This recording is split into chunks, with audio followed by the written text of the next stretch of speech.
बिस्मिल्लाहिर्रहमानिर्रहीम। अस्सलाम वालेकुम नाज़रीन, प्रोग्राम आप देख रहे हैं 7 से 8 सना हाशमी के साथ। मुझे उम्मीद है कि आप तमाम लोग खैर खैरियत से होंगे। आज प्रोग्राम में हम दो अहम मौज़ूआत पर बात करने जा रहे हैं। सबसे पहला मामला, शायद दुनिया भर में अब ये शोर हो रहा है या इस पर बात हो रही है कि जो डिजिटल ज़ाहिर मीडियम्स हैं, जहाँ जहाँ पर भी सोशल मीडिया इस्तेमाल किया जा रहा है, पूरी दुनिया में हो रहा है, लेकिन इसका एक गलत इस्तेमाल भी हम देख रहे हैं। और ऐसा ही इस्तेमाल पाकिस्तान के खिलाफ वो लोग कर रहे हैं जो इस रियासत का हिस्सा तो इस वक्त नहीं है, वो ज़ाहिर बैरून मुल्क बैठे हैं, लेकिन वहां से जहर अफशानी जो है वो मुसलसल बुनियादों पर की जाती है। 9 मई केस के हवाले से 9 मई डिजिटल दहशतगर्दी केस का आज बड़ा फैसला पाकिस्तान के अवाम के सामने आ चुका है। इस फैसले में आदिल राजा जैसे नाम, जो गुमनाम लोग थे जिनको शायद कोई जानता भी नहीं था, वो जिस तरह की गुफ्तगू कर रहे थे सोशल प्लेटफॉर्म्स पर, उनको सजा सुनाई गई है। साबिर शाकिर है, वजाहत सईद है, मोहित पीरजादा हैं, जिनको 2-2 बार उम्र कैद की सजा सुनाई गई है। इस फैसले के आने के बाद जाहिर है बहुत सारी चेमोगोयां जो है वो हो रही हैं, लेकिन रियासत मुखालिफ बयानियां बनाने वाला कोई भी शख्स रियासत को कबूल नहीं होगा। हम पाकिस्तान में रहते हैं, इस रियासत का तहफ़्फ़ुज़ हम सबकी जिम्मेदारी है। मैं इन तमाम तर शख्सियात की बात नहीं करती, ओवरऑल भी अगर हम बात करें तो अगर आप रियासत के मुखालिफ आकर खड़े हो जाएं और अपना एक अलग नैरेटिव बेचना शुरू कर दें, तो फिर रियासत क्या करेगी? रियासत अपने इख्तियारात का इस्तेमाल करेगी। और आज ऐसा ही एक कानूनी फैसला जो है हमारे सामने, इस पर पहले बात करेंगे। और आज 5वां रोज है तेहरान के अंदर ईरान का, आपको मालूम है सूरत हाल क्या चल रही है, वहां पर प्रोटेस्टर्स जो हैं वो सड़कों पर हैं। लेकिन अब इसमें मुतज़ाद इत्तलात हैं कि ये जो प्रोटेस्टर्स हैं, क्या ये वाकईतन रिजीम चेंज के लिए सड़कों पर हैं या फिर हकीकत हाल कुछ और है। जिस मुआशी बहरान की बात की जा रही है, जिन सेंशंस का ईरान को सामना है, क्या उसके होते हुए ये प्रोटेस्ट जो इस वक्त हो रहा है इसका कोई बेनिफिशरी है या नहीं, इस पर बात करेंगे। लेकिन इस वक्त मुझे ज्वाइन करने जा रहे हैं इंपॉर्टेंट शख्सियत और जाहिर है अपना मुख्तलिफ एनालिसिस रखते हैं, ब्रिगेडियर रिटायर्ड हारिस नवाज साहब, दिफाई तज्जियाकार है। हारिस साहब, thank you very much for joining us. Hammad Hassan, important शख्सियत हैं, सीनियर तज्जियाकार है। हमाद साहब, थैंक यू वेरी मच, आपने भी हमें ज्वाइन किया, बहुत बहुत शुक्रिया दोनों शख्सियात का।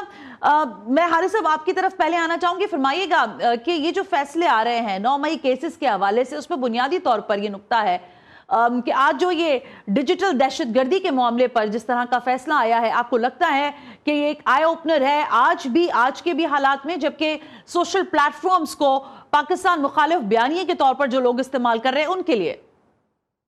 देखिए सना, बात यह है कि ये बड़ा ही एक गलत ट्रेंड है कि आप रियासत के खिलाफ, नंबर 2 आप अपनी मुसल्लह फौज के खिलाफ या सिपा सलार के बारे में कोई नाज़ेबा अल्फाज इस्तेमाल करें जिससे एक तो मुल्क में इंतशार हो, नंबर 2 अवाम और फौज में जो एतमाद है हम उसमें तफरका डालें, उसको दूर करें, फौज को कमजोर करें, खुदा न खास्ता पाकिस्तान को नुकसान बच जाए। दिस इज अनएक्सेप्टेबल बाय रियासत स्टेट ऑफ पाकिस्तान और पाकिस्तान मुसल्लह फौज से। और ये शख्सियात जिनको सजाएं मिली हैं, देखें ये सब आप सुन रहे हैं कि ये इसी तरह इस पर इन्वॉल्व रहे हैं और डिस्पाइट इनको बहुत वार्निंग भी मिली है। और इस सजा के एक मकसद भी है। देखें मकसद ये है कि सब इजाज़ राय को कोई रोकता नहीं, आज़ादी है आपको, लेकिन एक रेड लाइन होती है। आपने दुनिया में कहीं नहीं देखा कि कोई मुल्क अपनी मुसल्लह फौज के खिलाफ इस तरीके से मुहिम जो चलाई कि कहीं फौज में, अल्लाह न करे, आप अंदरूनी तौर पर इंतशार हो जाए, फौज का मोरल डाउन हो जाए, फौज इंडिया से भी लड़ रही है, उधर टेररिज्म भी कर रही है। तो इन चीजों को देखते हुए सजाएं दी गई और इनको इंसाफ के सारे तकाजे पूरे किए गए, पूरा उनको मौका दिया, काफी टाइम लगा है। और सजा मिलने का मकसद सेकंड ये कि it should act as a deterrence for others not to do. अगर आप करेंगे, कोई और लोग इसके अलावा आएंगे, they will also meet the same fate. हाँ, इनको ये है कि इजाजत है कि they can go for the high court में जाके रेमेडी इनके बाद वहां ले सकते हैं। लेकिन ब्रिगेडियर साहब, मेरा सवाल ये कि देखिए ना, इन्फ्लुएंसर तो रहे हैं, ये जो शख्सियात के नाम है, ये टीवी पर बैठकर प्रचार करते रहे हैं, फिर नाम आ जाएगा और शायद इस पर बात करनी ही चाहिए। जनाब फैज से तो बाकी और सारे लोग जहां फैजियाब होते थे, आपको लगता है कि ये भी फैजियाब लिस्टों में थे? लेकिन नहीं, जरूरी नहीं कि उसमें लिस्टों में थे, लेकिन ये इन टच भी होंगे। लेकिन बाहर जाके जो उनका एटीट्यूड सडनली चेंज हो गया, that was not required.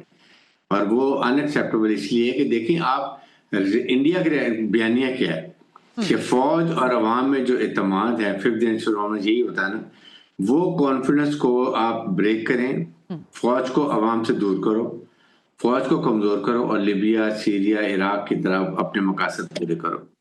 They realise कि फौज जब तक स्ट्रॉन्ग पाकिस्तान की है, जो मार्केट में भी अब अंदाजा हो गया, मैंने महसूस में देख लिया कि जब तक फौज पाकिस्तान की स्ट्रॉन्ग है, अवाम का एतमाद साथ है, किसी हालत में वो यहाँ पर अपने मकसद में कामयाब नहीं होंगे। फौज तहैया किया हुआ कि हमने टेरिटोरियल बाउंड्रीज, जोग्राफिकल बाउंड्रीज, अवाम जान माल की हिफाजत करनी है, उस पर कोई कॉम्प्रोमाइज नहीं करेंगे। ठीक हो गया, इसलिए अब उनकी पूरी कोशिश है। ठीक हो गया। हमारे साहब अब आप हमें सुन सकते हैं। सर फरमाइएगा, क्या अपने फॉलोअर्स को चार्ज करने के लिए या सो कॉल्ड सम डॉलर्स के लिए इस तरह का बयानिया बैरून मुल्क बैठकर बनाने की कोशिश होती है, और फिर ये सजाएं लोग जो देख रहे हैं, आपको लगता है ये वंस फॉर ऑल सारे लोगों के लिए एक ट्रेंड है कि देखिए अगर आप ये करेंगे तो फिर इसका at the end of the day result यही निकलेगा? आप मुझे सुन पा रही हैं? Yes sir, yes sir, now आप प्लीज बात कीजिए। अच्छा, देखिए बात यह है कि आज जो सजाएं सुनाई गई है, पहले तो ये तय कर ले कि क्या ये लोग सहाफी है भी, यानी हम तो सहाफत में गुज़श्ता 20-25 साल से, हमने तो कभी मुईद पीरजादा, विजात खान, इन लोगों को, ये दूसरे जो है कैप्टन साहब, वो इन लोगों को तो हमने सहाफत करते नहीं देखा।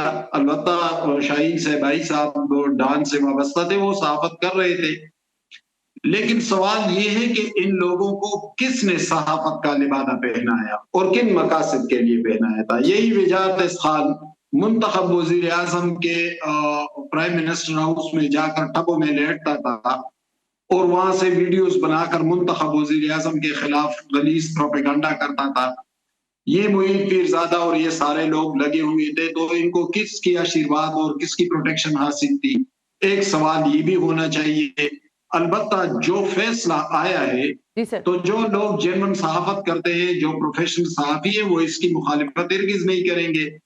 अगर इस मुल्क के खिलाफ, इस रियासत के खिलाफ, इन इदारों के खिलाफ कोई बोल रहा है और वो भी पाकिस्तान से भगोड़ा होकर पाकिस्तान से भागा हुआ और वो सिरे से प्रोफेशनल सहाफी भी नहीं है, तो उसकी हमायत कहाँ से की जाए? लेकिन ये रास्ता क्या मुस्तकबिल के लिए भी बंद किया जाएगा कि जो लोग प्रोफेशनल सहाफत नहीं करते वो और प्रोपेगेंडे के लिए आ जाते हैं, कमाने के लिए आ जाते हैं, तो सिर्फ इससे बात नहीं बनेगी। रियासत को मजीद आगे बढ़ना होगा। अच्छा, ये लोग अगर दूसरे ममालिक में बैठे हैं, तो अमेरिका के साथ मेरे इंफॉर्मेशन के मुताबिक हमारा कोई ना कोई मुआहिदा भी इस हवाले से मौजूद है। हमने उनके कुछ लोग जो यहाँ पर जराइम में मुलविस हो गए थे, हमने वापस भी कर दिया था। बरतानिया के साथ गो के हमारा कोई तहरीरी मुआहिदा नहीं, लेकिन एक बरतानवी शहरी पाकिस्तान में एक कत्ल उन्होंने किया था और उनको आखिर में सुप्रीम कोर्ट ने भी फांसी की सजा सुनाई थी। लेकिन प्रिंस चार्ल्स पाकिस्तान आए थे और फिर पाकिस्तान ने डिप्लोमेटिकली मामले को डील किया था और उनको छोड़ भी दिया था, वो वापस भी चले गए थे। तो क्या पाकिस्तान ये रिक्वेस्ट नहीं कर सकता कि भाई हमारे रियासत के खिलाफ, अच्छा पॉइंट है हमारा, बहुत ही उम्दा पॉइंट है। क्या कोई रियासत अपनी लैंड से इस तरह का मनफी प्रोपेगेंडा पाकिस्तान के लिए अगर उसको नहीं रोक सकती, तो जाहिर है उसके लिए पूरी तरह से कानून साजी भी होनी चाहिए और उस पर एंगेजमेंट होनी चाहिए। लेकिन आप क्या समझते हैं हमारे साहब, आपसे इस पर पॉइंट लेकर फिर मैं हारिस साहब की तरफ जाऊंगी। ये जो इस वक्त आपने एक जुमला इख्तियार किया कि ये सहाफ़ी नहीं थे, या हम तो कहते हैं चलें टीवी स्क्रीन्स पर थे, एंकर पर्सन्स थे, आते थे, अपना एनालिसिस देते थे, whether may be people like it और नॉट, ये सब की अपनी अपनी जगह बात है। लेकिन क्या उसूलों के खिलाफ जो बात होती है, यानी आप जब तक लोगों की मंजूर नज़र हैं वो आप बात पाकिस्तान के हक में कर रहे हैं। मैंने बहुत सारे सहाफ़ियों को देखा है, मैं सहाफ़ियों के खिलाफ बात नहीं करती, लेकिन ये तमाम तो शख्सियात बहुत क्लोज नेक्सस के साथ रही हैं उस वक्त के, जनरल फैज की बात कर लें या दीगर और लोगों की बात कर लें आप, तो ये क्लोज नेक्सस खुद क्रिएट किया जाता है या करवाया जाता है? बिल्कुल, यही तो मेरा सवाल ही है कि इनको क्लोज किसने कौन लेके गया था वहां पे, जो सिरे से प्रोफेशनल सहाफ़ी ही नहीं थे, फिर कौन इनको डिक्टेशन देता रहा, कौन इनको सपोर्ट करता रहा? यही तो मेरा सवाल है। मुझे कुछ आवाज कम्युनिकेशन में कुछ मसला है, जहां तक मैं समझ रहा हूं तो उसके मुताबिक जवाब दे रहा हूं। ओके, मैं हमाद साहब आपकी तरफ फिर आती हूँ, लेकिन हारिस नवाज साहब, हमने पिछले दिनों देखा कि बड़ी शोर हुआ इस बात पर कि जब हमने कहा था कि हम अपने डिजिटल मीडिया जो है, जो प्लेटफॉर्म्स हैं, उसके ऊपर एक खास किस्म की ज़ाहिर तंबीह लगाना चाहते हैं, एक बैरियर सेट करना चाहते हैं ताकि आप उसको क्रॉस ना करें, जिसके लिए आप रेड लाइन का नाम ले रहे थे। आप क्या समझते हैं कि पाकिस्तान में, दुनिया में ऐसा है, चाइना, आप मुझसे ज़्यादा दुनिया आपने विजिट की होगी, चाइना में उनका अपना एक तरीका है, अमेरिका में भी उस तरह से नहीं है, इवन लंदन में आप जाएं तो वहां पर बहुत सारे, आप यूएई वगैरह में देखें, वहां पर आपकी बहुत सारे ऐसे प्लेटफॉर्म्स हैं जो नहीं एक्सेसिबल है। आपको क्या लगता है कि क्या कंट्रोल डिजिटल मीडिया पाकिस्तान के अंदर हो सकता है या होना चाहिए, या आप इसको इसके लिए आपकी क्या सपोर्ट है या आप इसके अगेंस्ट हैं? देखिए, कंट्रोल मीडिया की बात है कि आपको मीडिया में इज़हार राय की इजाजत है, लेकिन आप करें हेल्थ की बात करें, एजुकेशन की बात करें, आप महंगाई की बात करें, आप डेवलपमेंट की बात करें, आप जो बात करनी है करें, हुकूमत को क्रिटिसाइज करें, बिल्कुल ठीक है, पॉलिटिकल डिफरेंस है वो बात करें, करप्शन की बात करें, अफेयर की बात करें, व्हाटएवर यू वांट टू से, सही बात है, but don't bring bad name to your arm forces.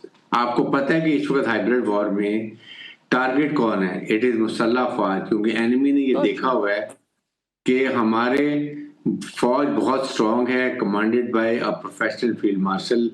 अगर इस वक्त फौज को कमजोर खुदा ना खासा कर दिया, जिस तरीके से कोशिश की जा रही है, देन हमारा हाल वही होगा जो लिबिया और सीरिया या इराक का हाल है।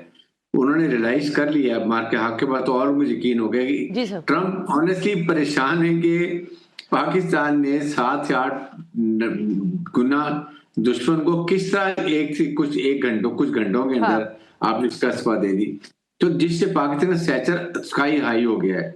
They recognise, they want to listen to our field marshal, और आपके सामने मिडिल पावर्स का पाकिस्तान लीडर बन गया, रीजनल स्टेबलाइजर बन गया है। सऊदी अरब ने पाकिस्तान ने मुआहदा कर लिया है, अभी लीबिया से हमारा डिफेंस मुआहदा हो रहा है। जितनी चीजें ये सडन चीजें इंप्रूव हुई हैं, इस वक्त पाकिस्तान पूरी कौम को यकजा करने की जरूरत है। अब security forces, government of Pakistan, people of Pakistan, they have to be all united. Political difference I don't mind, वो हर एक के अपने होते हैं, ठीक बात। लेकिन जहां पाकिस्तान की बात है, पाकिस्तान फर्स्ट की बात है, no compromise, then everybody has to be looking in one direction. Alright. That is supposed to be. बिल्कुल ठीक है। हमाद साहब, लास्टली कमेंट कीजिएगा सर, हाइब्रिड वॉर की बात करें हारिस नवाज साहब, और ज़ाहिर है हमें इसका बहुत अच्छी तरह इदराक रहा है पिछले कुछ अरसों में, ये फरमाइएगा क्या कोई सोशल मीडिया के लिए रूल्स एप्लीकेबल होने चाहिए?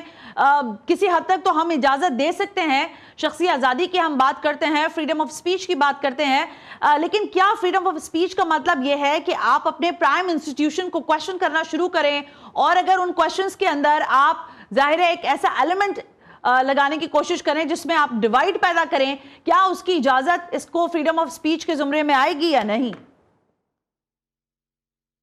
हमाद साहब।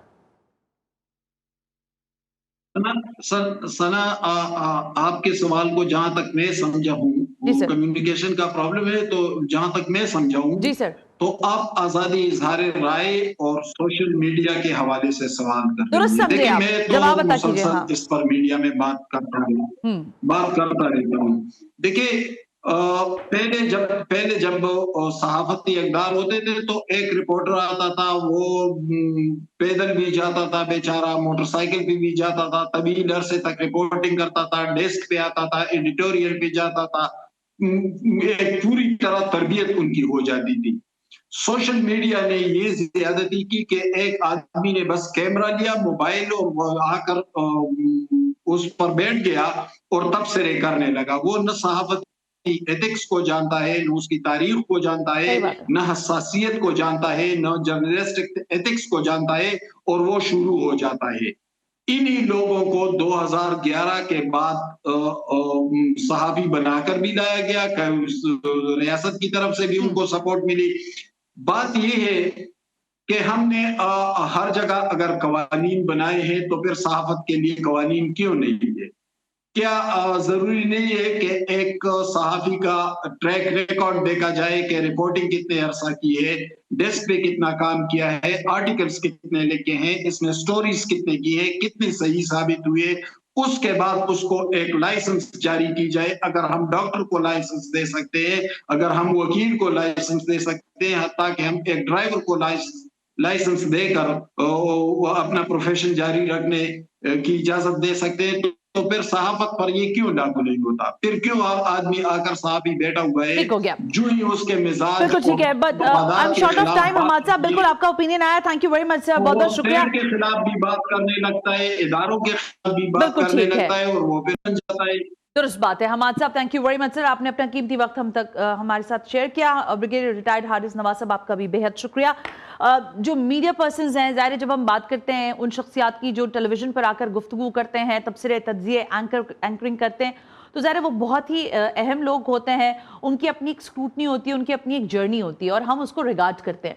लेकिन हमारा सवाल ये है कि सोशल मीडिया से रिलेटेड, यानी डिजिटल मीडिया का इस्तेमाल जो है और उसके साथ पाकिस्तान मुखालिफ बयानिए को प्रमोट करने वाला कोई भी शख्स हो, वो पाकिस्तान के अंदर हो या पाकिस्तान से बाहर हो, बहरहाल उसके लिए वंस फॉर ऑल कोई ना कोई एक सजा जो है वो होनी चाहिए, क्योंकि पाकिस्तान है तो हमारे ये डिजिटल मीडिया प्लेटफॉर्म्स भी चल रहे हैं और आपके डॉलर्स भी आप इन्हीं से कमा रहे हैं। अगर पाकिस्तान ही नहीं होगा तो आप किसको इस तरह से एक पाकिस्तानी एक मुल्क है, मेरा ख्याल है, जो इतनी लिवरेज आपको दे रहा है। कोई और दूसरा मुल्क हो तो शायद आपकी जुबानबंदी उस तरह से हो जैसे कि दीगर और ममालिक में की जाती है। एक ब्रेक शामिल करते हैं।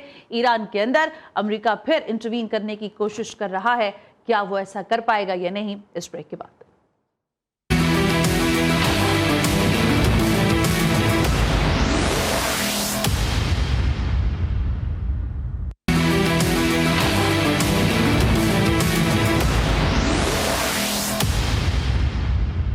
वेलकम बैक नाजरीन, हम ब्रेक पर थे और मैंने ब्रेक पे जाने से पहले आपसे कहा कि ज़रा गुफ्तगू करते हैं कि ईरान में जो मुजाहरों का सिलसिला जारी है, जिसका गालिबन आज 5वां रोज़ है, ये मुजाहरे किस नौयत के हो रहे हैं और क्या हकीकतन वहाँ पर रजीम चेंज के हवाले से लोग सड़कों पर हैं या दर हकीकत इसके पीछे कुछ और चीज़ें हैं जो हमें रिपोर्ट भी हो रही है, जो कि मौशी बहरान है, जो सेंशंस हैं ईरान के ऊपर, उसको लेकर जाहिर है बहुत सारी मुश्किलात का सामना है वहाँ पर आवाम को, ताजिर बिरादरी को। मुझे ज्वाइन करने जा रहे ईरानी सहाफ़ी हैं मोहम्मद जॉन हुसैन, जरा उनसे बात कर। जॉन, अस्सलाम वालेकुम, बहुत बहुत शुक्रिया वक्त देने के लिए। वालेकुम सलाम। जॉन, फरमाइएगा, ये जो हालात हैं इस वक्त तेहरान के अंदर ही हैं आप, तो क्या सिचुएशन है, क्या ये प्रोटेस्टर्स जो हैं ये क्यों सड़कों पर हैं? शायद बुनियादी सवाल लोगों के जहन में ये होगा, आप बताइए हमें, और इनके मकासद क्या हैं और मुतालबात क्या हैं? फर्स्ट ऑफ ऑल बहुत बहुत शुक्रिया आपका मुझे इनवाइट करने के लिए। और देखिए, जो दिखाया जा रहा है और जो असली में हो रहा है उसमें एक बहुत बड़ा ब्रिज है, बहुत बड़ा गैप भी है eight the same time. Problem ये है कि ये जो प्रोटेस्ट हैं जो 5वें रोज में अभी चल रहे हैं, ये शुरू ऑर्गेनिकली हुए, शुरू नेचुरली हुए, और जेन्युइन जो एतराजात थे लोगों के, ट्रेडर्स के पर्टिकुलरली जो एतराजात थे कि डॉलर वैल्यू में एकदम से 30-35% का डिप्रिसिएशन जो है वो फील हुआ था सैंक्शंस की वजह से। ऑफ कोर्स उस प्रोटेस्ट को आगे आग दी गई है, उसको बढ़ाया गया है, उसके अंदर इंतशार पैदा किया गया है उन लोगों की तरफ से जो ऑब्वियसली फॉरेन लॉबीज में, इसराइल में या तेल अवीव में बैठे हुए हैं। और जेरूसलम पोस्ट पे इस पे आर्टिकल भी है, मोसाद ने अपने ट्विटर से कमेंट भी कर दिया है कि हम यहाँ पे हैं। तो मुख्तलिफ जगहों पे लोगों ने वायलेंस को एज अ मोड जो है वो इख्तियार किया तीसरे दिन से लेकर अब तक। अच्छा। और अब ये बड़े शहरों से निकलकर छोटे छोटे पॉकेट्स में, हमदान में, अल्बोर्ज में, इन रीजन्स के अंदर ये प्रोटेस्ट चले गए हैं। जो आपको ऑडियो एडिटिंग नजर आती है इसके ऊपर, जो आपको वीडियो एडिटिंग नजर आती है जिनके अंदर लोगों के नंबर्स को जो है वो बढ़ा के दिखाया जाता है, ऐसा बिल्कुल नहीं है। मैं खुद भी बाजार बुजुर्ग जो तेहरान का इलाका है उसमें गया हूँ प्रोटेस्ट देखे, और मैंने घर आके देखा कि वो वीडियोस को मैनिपुलेट किया गया है और चेंज किया गया, और सबूत लोगों के सामने मौजूद है। 6 लोगों की जहां तक आपने बात की कि फौगी हुई है, बिल्कुल पुलिस स्टेशन के ऊपर लोगों ने अटैक किया है मोलोटोव कॉकटेल्स के साथ। 3 लोग वहां पे जो है वो पास अवे हो गए हैं और 17 लोग तकरीबन इंजर हुए हैं। और उसके अलावा 3 वॉलंटियर्स को जो है वो ब्रूटली आई वुड से मार दिया गया है रोडों पे बाय द प्रोटेस्टर्स, जो कि ऑर्गेनिक प्रोटेस्टर्स नहीं है इन द फर्स्ट प्लेस। और ईरानियों ने इन प्रोटेस्टर्स, जो इन्फिल्ट्रेटर्स हैं, प्रोटेस्टर्स नहीं, जो इन्फिल्ट्रेटर्स हैं जो बीच में आए हैं ऑर्गेनिक प्रोटेस्ट के, उनको बाहर भी निकाला है। तो इट्स आई वुड से ये प्रोटेस्ट को जो है वो स्पॉटलाइट किया जा रहा है, इसके ऊपर फोकस किया जा रहा है क्योंकि ईरान में हो रहा है, जबकि जर्मनी में, यूके में, पैलेस्टाइन के प्रोटेस्ट आपने खुद देखे हैं और इसके ऊपर ज्यादा कोई अटेंशन नहीं है, बट बिकॉज इट्स ईरान तो फोकस ज्यादा है इस पे। अहम बात की आपने, आप कह रहे हैं कि ऑर्गेनिक प्रोटेस्ट थे जो कि जाहिर है इन्फ्लेशन के हवाले से, जिस तरह के सैंक्शंस हैं ईरान के ऊपर और फिर डॉलर का जो मामला है उस मामले पर वो सड़कों पर निकले, लेकिन अब आप ये कह रहे हैं कि इन ऑर्गेनिक प्रोटेस्ट्स के साथ इन्फ्लेटर्स भी जो हैं वो इनके साथ यह हैं। क्या हुकूमत की जानिब से कोई इंगेजमेंट हुई है कि किसी तरह इनसे बातचीत की जाए, या इस वक्त सूरत हाल में जबकि आपने थोड़ा सिनारियो हमारे सामने रखा है, क्या इन दोनों में यानी इन्फ्लेटर्स में और जो ऑर्गेनिक प्रोटेस्ट्स हैं उसमें तफरीक की जा सकी है या नहीं? बड़ा इंटरेस्टिंग सवाल है। जो आइडेंटिफिकेशन है वो अनफॉर्चुनेटली जाहिर है लोग नादान होते हैं, रोड पे निकलते हैं तो एक मॉब मेंटालिटी क्रिएट करने के लिए बीच में जब कोई आता है और कहता है चलो सड़कों पे चलते हैं, तो जाहिर सी बात है अफेक्ट पड़ता है लोगों को, तो पता नहीं चल पा रहा ऑब्वियसली, बट क्लियरली कुछ साइंस हैं, वीडियोस भी मौजूद हैं, आप प्ले भी कर सकती है, ट्विटर के ऊपर भी आप देखेंगी कि बाजार में लोगों ने बाकायदा पूछा है कि भाई कौन सी दुकान है तुम्हारी, तुम जो इतना प्रोटेस्ट कर रहे हो रोडों पे चलते हैं। सो ऑब्वियसली वो कामयाब नहीं हुआ, इसलिए इजराइल ने अपने जो एजेंट्स थे उनको एक्टिवेट किया और यहाँ पे जो पेड लोग हैं उनको वायलेंस की तरफ पुश करने की कोशिश की। गवर्नमेंट की जहां तक बात आती है और गवर्नमेंट ने क्या इकदाम उठाए, देखें ये जो मामला है ना डॉलर का और डॉलर के कंट्रोल का, ये इतना सिंपल नहीं है, जैसा कि आपको खुद भी पता है। जो ईरान के ऊपर सैंक्शंस हैं, जो क्रशिंग सैंक्शंस इस वक्त चल रही हैं ईरान के ऊपर, और जिस तरीके से अभी नेतन्याहू साहब जो है वो गए हैं व्हाइट हाउस में, तो ऑब्वियसली एक प्रेशर पॉइंट क्रिएट करने की कोशिश की है जहां पे ईरान के लोगों को बाकायदा उकसाया जाए कि वो बाहर आए। And no doubt in that, बिल्कुल सही बात है, जेन्युइनली लोगों को अफेक्ट यहाँ पे हुआ है महंगाई की वजह से, बट आई वुड से कि गवर्नमेंट के कंट्रोल में इतनी हद तक चीजें हैं नहीं जितनी हद तक दिखाई जाती हैं, क्योंकि ईरान प्राइमरीली सैंक्शनड है और डॉलर का कंट्रोल ईरान के हाथ में है नहीं। However at the same time manage किया जा सकता है, and this is an argument that we can make, ये एक आर्ग्यूमेंट है जो हम दे सकते हैं, क्योंकि यहाँ पे जो चीफ प्रेसिडेंट हैं इनके स्टेट बैंक के, उन्होंने रिजाइन किया है। पूरी जो पॉलिसीज हैं रिगार्डिंग द डॉलर किस तरीके से कंट्रोल होगा उसको चेंज किया जा रहा है। हिम्मती जो पहले थे इस पोजीशन में, जिनको हटा दिया गया था बाय द वे इंपीचमेंट के थ्रू, उनको दोबारा बुलाया गया है टू कंट्रोल द मेजर्स। तो it is a democratic process, I would से। यहाँ पे जो ऑर्गेनिकली चीजें चल रही, प्रेसिडेंट ने भी लोगों को सुना है, इनफैक्ट ईरानियन मीडिया भी इसको रिपोर्ट कर रहा है, खुद भी इरना फार्स, ये सारे जो पेजेस हैं उनको देख सकती हैं और आपको पता चलेगा कि ईरानी गवर्नमेंट इटसेल्फ इसका मतलब वो कवर कर रहे हैं, इसको बहुत अच्छी तरीके से कवर कर रहे हैं, बड़े बड़े पैमाने पे कवर कर रहे हैं। लेकिन जॉन, एक देखिए समाजी राब्तों की वेबसाइट पर कुछ सवालात उठाए जा रहे हैं और फिर साथ साथ ये बात भी हो रही है कि ये जो रिजीम चेंज है उसको बड़ा क्वेश्चन किया जा रहा है। एक जानिब जाहिर है जो मौशी तंगी का सामना है, जिस तरह से आप बार बार कह रहे हैं कि जो सेंक्शंस हैं ईरान के ऊपर, उसको लेकर भी प्रोटेस्ट जो हैं वहाँ पर जो लोग मुजाहरे कर रहे हैं वहाँ पर, उनके मुख्तलिफ ख्यालात हो सकते हैं, लेकिन क्या रिजीम चेंज की पल्स जो है वो आपको नजर आई है या वो रिफ्लेक्ट करती है इन मुजाहिरों के अंदर? क्योंकि बिल्कुल सही कहा आपने, कोशिश की जा रही है इसके ऊपर, एंड कोई राय नहीं है इसमें, ये तो डिक्लेयर्ड है ऑब्वियसली, इजराइल ने इसको डिक्लेयर किया हुआ है, मोसाद ने ट्वीट किया हुआ है इसके ऊपर, जैसा कि मैंने पहले बताया, तो it's nothing to hide away from. और ट्रम्प साहब ने भी ट्वीट किया है, वो भी इस चीज को बिल्कुल दिखा रहा है कि बिल्कुल कोशिश की जा रही है। बट द प्रॉब्लम इसकी देखें, जो एक्सटर्नल दुनिया ईरान को व्यू करती है अपने पर्सपेक्टिव से, वो ईरान एक्चुअल में ईरान नहीं है जिस तरीके से उसको व्यू किया जा रहा है। ईरानी लोग बहुत डिफरेंट मेंटालिटी के हैं और बहुत ही I would say it's a very smart nation. ये अभी नहीं, इनकी हजारों साल की हिस्ट्री है। देखिए ईरानियों की जो हिस्ट्री है वो बहुत तवील हिस्ट्री है, 2500 साल से ज्यादा इनकी सालों की हिस्ट्री है, और एक पूरा एक नेशन स्टेट है और एक सिविलाइजेशन है जिसको इतनी आसानी से, आई वुड से ईरानी बहुत स्मार्ट जो कौम है वो बहुत स्मार्ट है। अच्छा। और लोग ये चीज रियलाइज कर चुके हैं कि इजराइल और अमेरिका जो है वो कॉन्स्टेंटली इनको इन्फिल्ट्रेट करने की कोशिश कर रहे हैं या डिस्टेबलाइज करने की कोशिश कर रहे हैं। और जाहिर सी बात है, इसके अंदर कोई दो राय नहीं है कि पोर्ट्रे ऐसा किया जा रहा है कि लोग रिजीम चेंज चाह रहे हैं, जबकि ऐसा ग्राउंड पे अगर आप जाएं, अगर आप लोगों से पूछें तो लोगों बाकायदा लोग जो है वो इस चीज से ज्यादा उनको प्रॉब्लम है कि क्यों उनकी जो सॉवरेंटी है, जो उनकी अपनी अवामी जो राय है उसको नहीं देखा जा रहा, बल्कि जो अमेरिका कह रहा है और जो इजराइल कह रहा है उसको देखा जा रहा है। ठीक है जॉन, लेकिन जॉन आप जाहिर है वहां पर खुद ये सारी चीजों का मुशाहिदा कर रहे हैं, आप वहां मौजूद हैं, क्या आप हमें ये बता सकेंगे कि इस वक्त के जो हालात हैं इसमें ये टोन डाउन होता हुआ आपको नजर आ रहा है? ये प्रोटेस्टर्स जो हैं,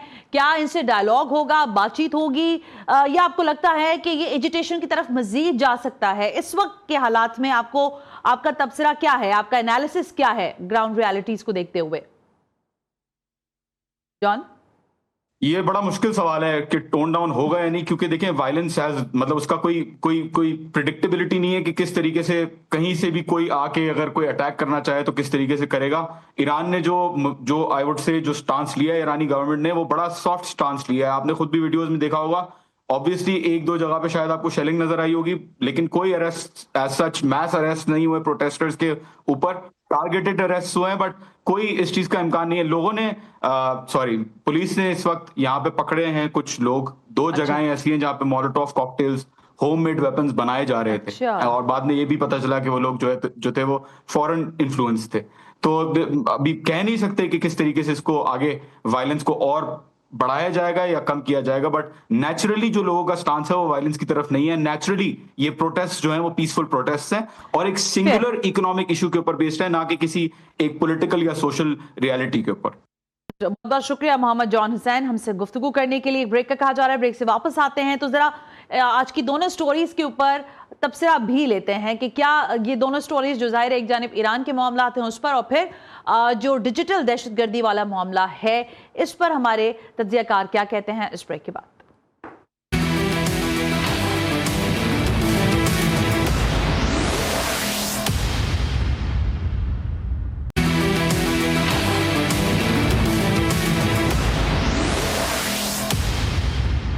वेलकम बैक नाज़रीन। वक्त जरा मुख्तसर रह गया है। ज्वाइन करने जा रहे हैं सीनियर सहाफ़ी तज्जियाकार रज़ा रूमी साहब। रज़ा साहब अस्सलाम वालेकुम, आपको मेरी आवाज़ आ रही है?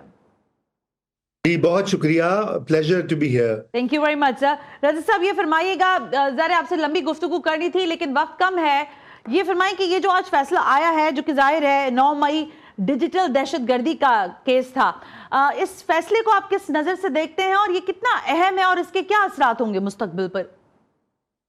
देखिए बात यह है कि जिस तरह की गुफ्तगू होती है वो तो बहुत ज़्यादा एक तशवीशनाक बात है, क्योंकि उसमें कुछ आपको ये फ़र्क करना पड़ता है कि किस तरह की तनकीद से जो आप अपना सियासी नज़रिया या व्यू एक्सप्रेस करें और किस तरह की तनकीद से रियासत के जो मफादात होते हैं उनको नुकसान पहुंचता है। देखिए अल्टीमेटली हम सब पाकिस्तानी हैं और हमारी आइडेंटिटी, हमारी शनाख्त, हमारी सारी जो वेलफेयर हमारे ख़ानदानों की वो पाकिस्तान से वाबस्ता है। और अगर पाकिस्तान की रियासत कमज़ोर होती है या खुदा न खास्ता जैसे हमारे पड़ोस अफ़गानिस्तान में हुआ कि जब रियासत की तबाही होती है या इराक में या सूडान में या सोमालिया में, तो ऐसा मुल्क तो हम नहीं चाहते कि बने। तो इसलिए मेरे ख्याल से एहतियात बहुत लाजिम होती है और ये खुद जो समझदार लोग हैं वो ये करते हैं। अब जहाँ तक आपने नामों का ये नाम लिए हैं, अब इनको भी एक ही खाने या सांचे में डालना जो है वो भी मैं समझता हूँ मुनासिब चीज़ नहीं है। ये बड़ा प्रॉब्लम है हमारे यहाँ कि जब केसेस बनते हैं, FIRs दर्ज होती हैं, तो वो मिनोवन एक दूसरे की वो फोटो कॉपी करके या कॉपी पेस्ट करके तो वो हर एक पर लगा दी जाती है।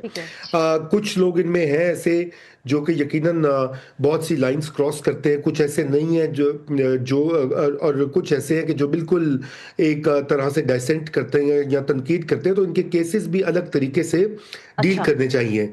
दूसरी ये बात है कि इस तरह की सख्त सजाएं देकर जो कि नाकाबिले अमल है, क्योंकि उनमें से अक्सर लोग जो है वो मुल्क से बाहर हैं और ये सजा जितनी भी आप दे दें तो वो लागू तो नहीं होती जब तक कि वो पाकिस्तान में ना हो। तो ये भी एक सिंबॉलिक चीज ही है, इसका कोई खातिर खा असर तो नहीं होगा, बल्कि उल्टा अब ये होगा कि इस सजा के बाद जो है और शिद्दत आ जाएगी उनकी टोन में और उनकी गुफ्तगू में, क्योंकि वो पहले से ही कश्तियां जलाकर।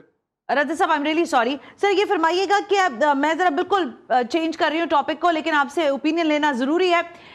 इस वक्त जो ईरान के अंदर सूरत हाल पैदा हुई है, जो अभी हमारी बात हो रही है उसमें बताया जा रहा है कि प्रोटेस्टर्स जो है वो बाहर आ गए हैं और वो चाहते हैं कि उनको रिलीफ दिया जाए, जो उनकी मुआशी हालत है उसको बेहतर करने के लिए। लेकिन यहाँ पर दो चीजें अहम है, यानी एक जानिब अमरीकी सदर का बयान जिसमें वो कह रहे हैं कि अगर वहां की हुकूमत ने, ईरान की हुकूमत ने इन मुजाहरों को रोकने की कोशिश की या पुरतशद्दुद हुई हुकूमत, तो फिर अमेरिका जो है वो मंजर पर उभर कर आ जाएगा। आप इस सिनारियो को किस तरह देख रहे हैं रजा साहब? ये आपको पता है कि ईरान इजराइल की जंग हुई और उसमें खैर फिर पीछे अमेरिका ने वो जंग बंदी करवा दी और ख्याल ये था कि एक तो ईरान का जो न्यूक्लियर प्रोग्राम है उसको ज़रबे कारी लगानी है। उसमें तो किसी हद तक कामयाब हुए, मुकम्मल तो कामयाब नहीं हुए, लेकिन इजराइल का एक प्लान था कि वहां पे रिजीम चेंज करनी है और वहां की जो हुकूमत है वो बदल जाए। बहरहाल उस वक्त फिर अमेरिका में भी डिबेट हुई और गालिबन अमेरिका में यही सोचा गया कि पहले हमने ऐसा गलत काम किया इराक में, लिबिया में, अफगानिस्तान में, तो वो गले पड़ गया अमेरिकियों के। सही बात है। ये इसराइल को रोका जाए और रिजीम चेंज जो है उसको बंद किया, स्टॉप किया जाए।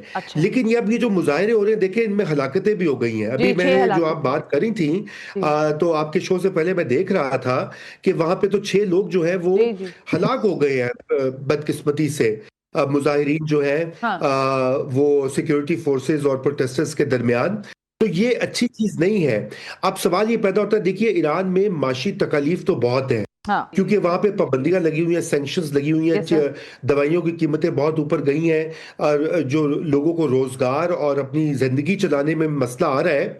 लेकिन यहाँ पे कुछ ना कुछ बैरूनी हाथ भी है। जब ये जंग हुई तो पता लगा कि वाकई वो उनमें कोई ना कोई वजन था कि जिस तरह से इजराइल ने ईरान के जनरलों को टारगेट किया और अपने एजेंट मोसाद के छोड़े हुए थे, तो ये लगता है कि ये वहां पे अब ये इससे फायदा उठाया जाएगा। ट्रंप का बयान भी बड़ा मानी खेज है।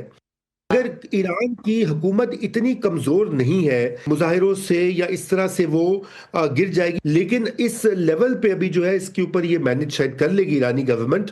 लेकिन ये बात जरूर है कि इसराइल की तो ये ख्वाहिश है और शायद उसके जो एलाइज हैं कि वो भी ये चाहते हैं कि ईरान में अब रिजीम चेंज लाया। अच्छा ठीक है रजा साहब ये फरमा दीजिएगा, क्या आप समझते हैं कि इतना आसान होगा आयतुल्लाह खामनेई को वहां से, या रिजीम चेंज का जो हम कह रहे हैं बार बार, उनको हटाना?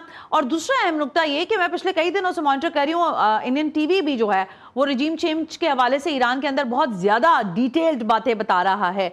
आप क्या समझते हैं कि अमेरिका इन हालात में, जबकि हमें पता है प्रेडिक्शंस भी हुई हैं इस साल के हवाले से कि कुछ नए वॉर जोन्स खुलने वाले हैं, क्या अमेरिका किसी नए वॉर जोन को सपोर्ट करेगा या उसका अलाय बन सकता है? और अगर बनेगा तो इसका नुकसान उसको होगा या फायदा होगा, क्योंकि अभी तक तो उसको नुकसान ही हुआ है। देखिए उनका तो पूरी इजराइल की तो पूरी ये ख्वाहिश है। पिछली बार भी उनका यही था, आपको याद होगा कि रजा शाह पहलवी के जो बेटे हैं वो भी जो अमेरिका में होते हैं वो भी निकल आए थे खुद से। उन्होंने कहा कि मैं जाके तो तब्दीली लाऊंगा और मैं राइट क्लेमेंट हूँ, वहां मजे से बैठा हुआ, और उसकी कोई पॉपुलैरिटी ईरान में उसको जो है पसंद नहीं किया जाता। लेकिन ये इजराइल और अमेरिका में उसको बड़ा चढ़ाया जा रहा था। अभी भी दोबारा वो नमूदार हो गए हैं। तो देखिए ना, इंडिया का तो अभी एक ही तो दोस्त रह गया है दुनिया में, इजराइल, और के अलावा तो इंडिया के साथ किसी को कोई साथ नहीं दे रहा। और इजराइल की भी यही आलम है कि गजा में जो कुछ किया इजराइल ने, इजराइल आइसोलेट हुआ है। यूरोप देख लीजिए, जगह जगह मुजाहरे हो रहे हैं, लोग ये कह रहे हैं कि इजराइल बंद करो ये जो बदमाशी वहां पे आपने जेनोसाइड किया हुआ है। तो इस सूरत हाल में इस वजह से आपने सही देखा कि इंडिया की ये ख्वाहिश होगी कि वो इजराइल का यहाँ पे साथ दे।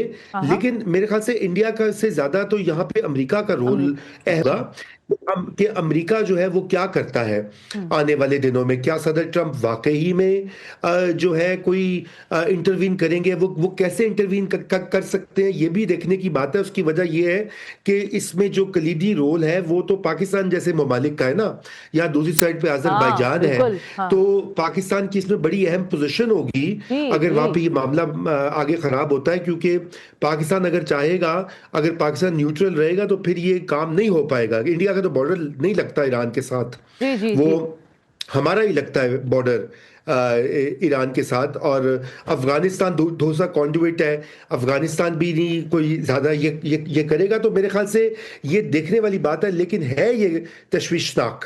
बिल्कुल दुरुस्त है। रजा रूमी साहब, thank you very much sir कि आपने अपना कीमती वक्त हमारे साथ शेयर किया। वक्त खत्म हो गया है, प्रोग्राम का फीडबैक जरूर दीजिएगा। सना हाशमी को इजाजत दीजिए, अल्लाह हाफिज।